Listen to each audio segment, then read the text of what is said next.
नशा शराब का हो या सत्ता का हो, बिहार में अभी कुछ ऐसा ही देखने के लिए मिल रहा है। छपरा में मौतों की संख्या सैकड़ों पार कर गई है।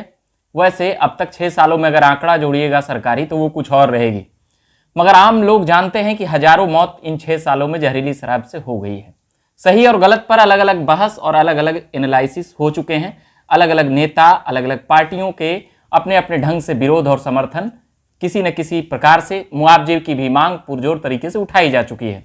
उन तमाम मुद्दों और बात पर हम बात करेंगे सीनियर पत्रकार धीरेन्द्र जी से। धीरेन्द्र जी, जिस प्रकार से जहरीली शराब से जो मौतें हो रही है और इसमें जिम्मेदार बिहार सरकार और नीतीश कुमार को ठहराया जा रहा है, इसे कैसे देखते हैं? आपने जो शुरू में एक लाइन बोला, नशा शराब का हो या सत्ता का जी, उतरता जरूर है, और नशा ना उतरे तो सिचुएशन खतरनाक हो जाती है। उसको हैंगओवर का दौर कहते हैं। जी जी जी। पिछले 6 साल से या 6.5 साल से शराबबंदी को लेकर जो बिहार सरकार जिस नशे में गुजर रही है, जो नशा, शराबबंदी का जो नशा चढ़ा है बिहार सरकार को, वो अब हैंगओवर को प्राप्त कर रहा है। मनसा सही, विचार सही, साधन गलत। अगर जो किसी प्रदेश में, मैं कहता हूं कि शराबबंदी को गोली मारिए जनाब, आपकी शराब चालू ही थी। अगर शराब पीने से, जहरीली शराब पीने से सैकड़ों लोग मर रहे हो, जो कि अनऑफिशियल डाटा है, सरकार के हिसाब से तो 50 से कम का आंकड़ा है। 2-4 लोग जो डेली गुजर रहे हैं उनकी कोई चर्चा नहीं होती। कहते हैं ना कि अगर जो थोक में मरते हो तो सरकार नोटिस लेती है, और अकेले मरते हो तो परिवार नोटिस लेती है। परेशानी है कि शासन इतना बेरुखा कैसे हो सकता है। शासक और प्रजा के बीच में पिता पुत्र का संबंध होना चाहिए। गलती बच्चे से हो तो पिता का धर्म है कि उसे डांटे, लेकिन उस गलती को सुधारने में सकारात्मक सहयोग करे, ये पिता की जिम्मेदारी है। एक आध पिता ऐसा भी तो हो सकता है डिसिप्लिन की, मरे तब मरे जाए दो, मगर गलत किया है तो उसको सजा मिलना चाहिए। ऐसे तो तमाम पिताओं को इस बात के लिए तैयार रहना चाहिए कि मुखाग्नि के समय बेटा खड़ा नहीं होगा। आप जो बोते हैं वही कल काटते हैं। नीतीश जी का बेटा खड़ा नहीं होगा, मतलब लोग उस वक्त जिस भाव में आप कह रहे हैं कि ऐसा पिता जो डिसिप्लिन को लेकर इतना क्रूर हो जाए कि पुत्र की कुर्बानी तक दे दे, उन तमाम पिताओं की मृत्यु शैया पर मोक्ष के लिए तड़पते रहेगी और तड़पते रहती है। नीतीश कुमार जब मीडिया में से जब बात कर रहे थे धीरेन्द्र जी, तो वो बतला रहे थे कि जो पी रहा है वो एक पहला गलती कर रहा है, ठीक है, पी के मर गया, दूसरी गलती हो गई, उसकी अपनी गलती हुई। हाँ, शासन इसमें कहीं नहीं उसको शासन से जोड़कर जो मीडिया दिखा रहे हैं या सवाल कर रहे हैं, वो उसका अरे नहीं बनता। जनाब इसी बात को उनके दोस्त या शिष्य या चेला जो भी कह सकते हैं, उपेंद्र कुशवाहा ने समझाया कि कोई बम बना रहा है। हाँ। अब बम बनाते वक्त वो मतलब उड़ गया तो उसमें मौत हो गया, नुकसान, घर उड़ गया, तो उसमें आप ब्लेम आपके यहाँ शराबबंदी की नीति है ना, तो शराब बनाने का एलिमेंट से स्पिरिट उसको मिल कैसे रहा है? आज होम्योपैथी का दुकानदार, होम्योपैथी की दवाएं बिहार में महंगी हो गई इसलिए कि यहां पर स्पिरिट एक मात्रा से ज्यादा लाना अलाउड नहीं है। उसको कैसे थोक के भाव में स्पिरिट मिल रहा है जहां पर बोतल की बोतल शराब बन रही है और वो पी के मर रहा है? इसके लिए कौन जिम्मेदार होगा? और ये कौन सा तर्क है भाई कि आप शराब पियोगे तो मरोगे? कल के डेट में अगर जो किसी के घर चोरी डकैती हो जाए तो ये कहे कि तुम कमाए हो, पैसा जमा किए हो, तो तुम्हारे यहां डकैती हो गया। रोड पर किसी का एक्सीडेंट, हाँ, तो तुम रोड पर निकले क्यों थे? तुमको पता है ना कि सड़क पर गाड़ियां तेज चलती है, तो तुम भाई सड़क पर निकले तो तुम मरे। तो क्या समझा जाए गैर जिम्मेदार मुख्यमंत्री का? ये गैर जिम्मेदार मुख्यमंत्री का ये तो मैंने कि इसकी ये जो स्टेटमेंट है ना, इसके लिए साहित्य में शब्द खोजना पड़ेगा। ये गैर जिम्मेदार तो बहुत छोटा शब्द है, बेहुदा और भी ये अकल्पनीय है भाई कि कोई ऐसे कैसे कह सकता है। आज फिर तो वही बात हो जाती है ना कि लोग कहते हैं कि नीतीश को वोट देके चुने हो तो भुगतो। इसके पलट के जवाब इनको यही मिलेगा कि हमको चुने हो तो भुगतो, हम तो ऐसे ही चलेंगे। और कल की डेट में अगर चुनाव में जनता दूध में पड़ी हुई मक्खी की तरह अगर आपको उखाड़ के फेंक दे, उठा के फेंक दे, तो जनता की तरफ से जवाब है कि जैसा किए थे वैसा पाए। फेंकेंगे कैसे? इनके पास एक फॉर्मूला है ना, अल्टी पल्टी वाला समीकरण, वो सब रखते हैं ना, मैथमेटिक्स। काठ की हांडी बार बार चूल्हे पे नहीं चढ़ती। जो इनका काठ का जो मोटाई है ना, वो अब तरक चुका है। आग इतनी लग गई है कि वो अब तरक चुका है। उसके अंदर से अब सीधे ये आग के संपर्क में आ जाएंगे, और आग के संपर्क में आने पर स्वाहा होना है। ये आपकी शराबबंदी अच्छी बात है, कोई नहीं चाहता है कि, और आपकी शराबबंदी से फायदा मिला। प्रदेश में जो शराबबंदी की नीति लागू हुई उससे फायदा है। सड़क पर शराब पीने के बाद जो हंगामा होता था वो लगभग बंद हो गया।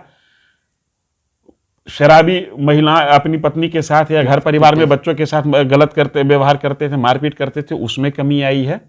और उसके घर की आर्थिक स्थिति भी सुधरी है। इसके बावजूद अगर जो होम डिलीवरी सिस्टम जारी है, जहरीली शराब से मृत्यु जारी है, तो एक बार समीक्षा करने में क्या परेशानी है भाई? कहीं ना कहीं गलती है ना पॉलिसी में, तब ना लोगों को शराब मिल जा रहा है। एक यह भी बात चल रहा था कि रिहेबिलिटेशन सेंटर बना देने से कि मतलब कि आदि जैसे कोई किसी चीज का आदी हो गया तो उसको महीना भर ला के इलाज कर लें, या महीना भर ला के उसको कुछ, तो ये तमाम तैयारी शराबबंदी नीति के अंतर्गत होना चाहिए था ना। ये किसकी जिम्मेदारी है? किसी ने बताई या नीतीश जी सुनना ही नहीं चाहते हैं, कहते हैं नहीं नहीं पियो। भाई ऐसे नहीं होता है। आपके पास, आपने एक ऐसी व्यवस्था पर प्रश्न चिन्ह लगाया, एक ऐसे कानून को बनाया है जो सदियों से मानव जीवन का हिस्सा था। भले वो गलत था, लेकिन वो था। आप ओवरनाइट कह रहे हैं कि इसको बंद कर दो, नहीं बंद हो सकता है। आपको उसके लिए वैकल्पिक व्यवस्था देना होगा, सुधारने के लिए समय देना होगा, सुधारने के लिए तंत्र खड़ा करना होगा। आज स्थिति यह है कि शराब और बालू, दो चीजों के लेके पुलिस इतनी परेशान है कि सड़क पर क्राइम होती है और पुलिस के पास समय नहीं है, पुलिस के पास इतना फोर्स नहीं है, पुलिस के पास इतना तंत्र नहीं है कि वो तमाम चीजों को कंट्रोल कर सके। शराबबंदी के लिए आपने कोई व्यवस्था बनाई जो शराबबंदी को इंप्लीमेंट करे? उसी पुलिस के भरोसे ना, जिस पुलिस के भरोसे आम जनता चैन की नींद सोना चाहती है, उस पर एक और जिम्मेदारी आप दे दिए, और इतना फोर्सफुली दे दिए कि पुलिस परेशान है। आपको एक वैकल्पिक तंत्र खड़ा करना चाहिए था। दूसरी बात है कि जो शराब का लत आदी है उसको कैसे छुड़ाएं, उसको कैसे शराब से मुक्त करें, इसकी एक व्यवस्था देनी चाहिए थी। शराब सिर्फ नशा नहीं है, दवा और दारू कहा जाता है, इसका मतलब कि दारू कहीं ना कहीं दवा के रूप में भी है। उन तक स्पिरिट कैसे उपलब्ध हो, किस मात्रा में उपलब्ध हो, इसकी एक वैकल्पिक व्यवस्था देनी चाहिए थी। लेकिन आप तो जनाब नशे में खुद हैं। आप तो समर्थन कर दे रहे हैं। हम समर्थन शराबबंदी के विरोध में हम नहीं हैं, आपके शराबबंदी की नीति के विरोध में हैं, आपके नियत के विरोध में हम नहीं हैं। मतलब थोड़ा थोड़ा चालू करना चाहिए। कुछ लोगों की जरूरतें रहती है, वो कैमरा में नहीं बोलते हैं, हाँ, अंदर अंदर से चाहते हैं। बिल्कुल, आप समीक्षा कीजिए। अगर लाख प्रयास के बावजूद होम डिलीवरी हो रही है शराब की, इसका मतलब कि लोग शराब पीना चाहते हैं और लोग शराब पिलाना चाहते हैं। तो उसके लिए एक फॉर्मूला निकालिए। एक आंकड़ा हुआ और दूसरी बात है कि मैंने जो इतिहास के विद्यार्थी होंगे, चाहे जो इतिहासवेत्ता होंगे, वो बताएंगे किस सभ्यता में कब पूर्ण शराबबंदी रही है। कभी नहीं रही जनाब। आप पढ़िए इस चीज को। नीतीश सभ्यता में वही इतिहास ही लिखना चाहते हैं। इतिहास के बातों से लग रहा है इतिहास में दफन होना चाहते हैं। इनको नहीं समझ में आ रहा है। आज की स्थिति यह है कि जो शराब नहीं पीते हैं वो भी इनके शराबबंदी नीति से खफा हो चुके हैं। क्योंकि किसी को पसंद नहीं है कि दर्जन भर सैकड़ा संख्या मृत्यु का चला जाए और शासक ये कहे कि पियोगे तो मरोगे, कमाओगे तो चोरी होगी, रोड पर चलोगे तो एक्सीडेंट होगा, हमको चुनोगे तो भुगतोगे। एक सवाल आओ है धीरेन्द्र भैया, इसमें है कि कई विधायक अंदर अंदर मतलब कि चाहते होंगे कि बंदी हट जाए तो टेंशन कम से कम, मगर वो तो ऑडियो वायरल हुआ, वो एक अलग विषय है विधायक उधायक का बातचीत में, आम बातचीत में, ऑफ द कैमरा। मगर कई चाहते हैं, मगर वो प्लेटफॉर्म पे आके बोलने से डरते हैं कि कहीं समाज इसका या लोग हमें गलत ना मान ले।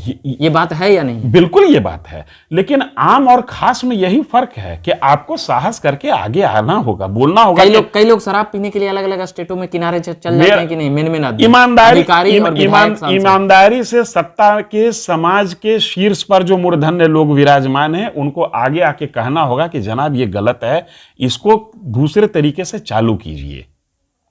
हमको लगता है कि ये जो बात बोले हैं ना कि विधायक लोग ऐसा महसूस करते हैं, अधिकारी लोग ऐसा महसूस करते हैं, आम जन ऐसा महसूस करते हैं, नीतीश जी खुद भी ऐसा महसूस करते होंगे। लेकिन होता क्या है ना कि कई बार आप अपनी ही चाल में इतना उलझ जाते हैं कि आप पीछे कैसे हटे ये दुविधा हो गई, तो लगातार आप आगे बढ़ते। एक गलती को जस्टिफाई करने के लिए लगातार गलती पर गलती की जा रही है। यही है बिहार की शराबबंदी नीति। कहीं धीरेन्द्र जी की नीतीश जी चाहते हो कि बीजेपी खाली बोल दे सामने से, विपक्ष कोई भी विपक्ष, कहीं उनके लिए तो कोई भी संभव है। इस बार तो वो बोले भी हैं, इंतजार कर रहे हो कि बोल दो तो कर देते हैं। इस बार तो बोले भी हैं कि अगर आप लोग चाहते हैं कि शराबबंदी बंद हो तो बोलिए, हम सुनने के लिए तैयार हैं। इसका मतलब है कि he is trying to get escape, एक रास्ता वो खोज रहे हैं, एक पैसेज मिले उनको कि हम बदनाम नहीं। हाँ, विपक्ष ने मांग की, हमने कर दिया। हाँ, ये एक पैसेज वो खोज रहे हैं, ऐसा लगता है। और ऐसा भी मुझे कई बार लगता है कि ये बंदा फंस गया है अपनी ही पॉलिसी में। अब इनको पीछे कैसे हटे इसका रास्ता नहीं मिल रहा है, इसलिए लगातार ये गलती पर गलती दोहराते हुए आगे बढ़ते चले जा रहे हैं। जब तक मुख्यमंत्री रहेंगे तब तक गाली सुनते रहेंगे, वैसा उनको महसूस होता है कि शराबबंदी मतलब कि यहाँ अटक गया। गाली तो नहीं सुनते रहेंगे, लेकिन कोप भाजन तो इनको बनना पड़ेगा। मगर कई लोग तारीफ भी करते हैं। कल हम एक पार्टी, मैं स्वयं तारीफ कर रहा हूं नियत की, नीति की मैं स्वयं शिकायत कर रहा हूं। देखिए, तो एक जिम्मेदारी जनता पर भी आती है ना कि इसका जो और पार्टियां हैं जो जितना विरोध नीतीश का कर रही है, वो पार्टियां नीतीश का समर्थन करके लोगों को समझाए कि आप लोग मत पीजिए। ये भी 1% तो ये बात हो सकता है। एक कविता की लाइन है कि क्षमा बड़न को शोभत है, छोटन को उत्पात, और काय हरि को घटी गयो जो भृगु ने मारी लात। जनता जो है ना वो छोटा है और जो शासक है वो बड़ा है। छोटा को ये अधिकार है उत्पात मचाने का, गलती करना जनता का, कि जनता को इतना अधिकार है, वो राइट है उसका, वो गलती करेगी। तो सरकार की भी तो सरकार की थोड़ा कड़ा हो गए, लुंज पुंज नहीं ना। अरे जनाब, आप तो इतना कड़ा हो गया कि अब कड़कड़ा रहे हैं। अब तो जनता कड़कड़ा रही है, इतना भी कड़ा नहीं होना चाहिए।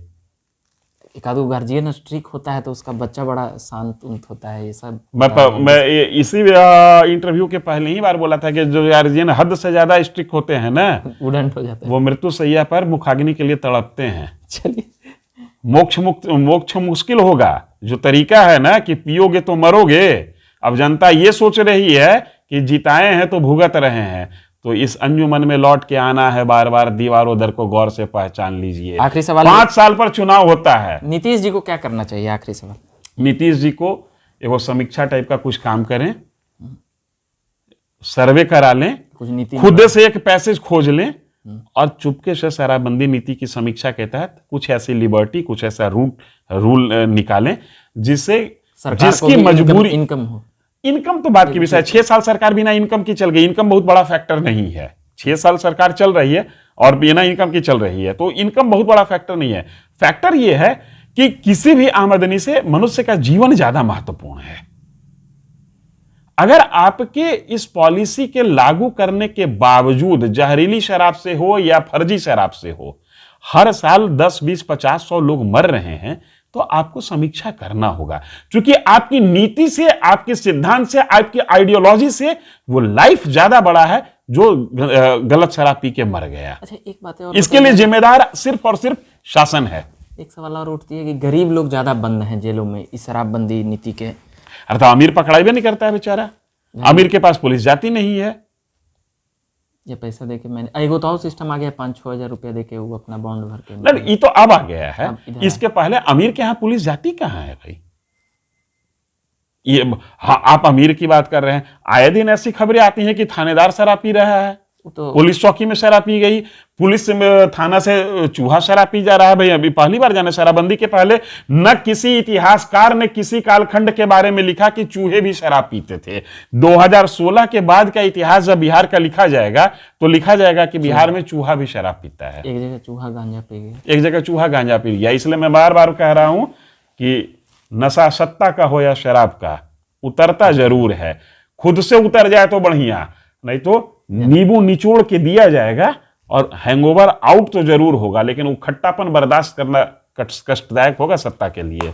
चलिए, बात कर रहे थे हम धीरेन्द्र जी से, इनको धन्यवाद कहेंगे तमाम बातें करने के लिए शराबबंदी पर, ये नीतीश जी की फैसले को लेकर कई बातें चलती रहती है, उसी में हमने भी बातें की। मेरा नाम रविकांत हुआ, धन्यवाद।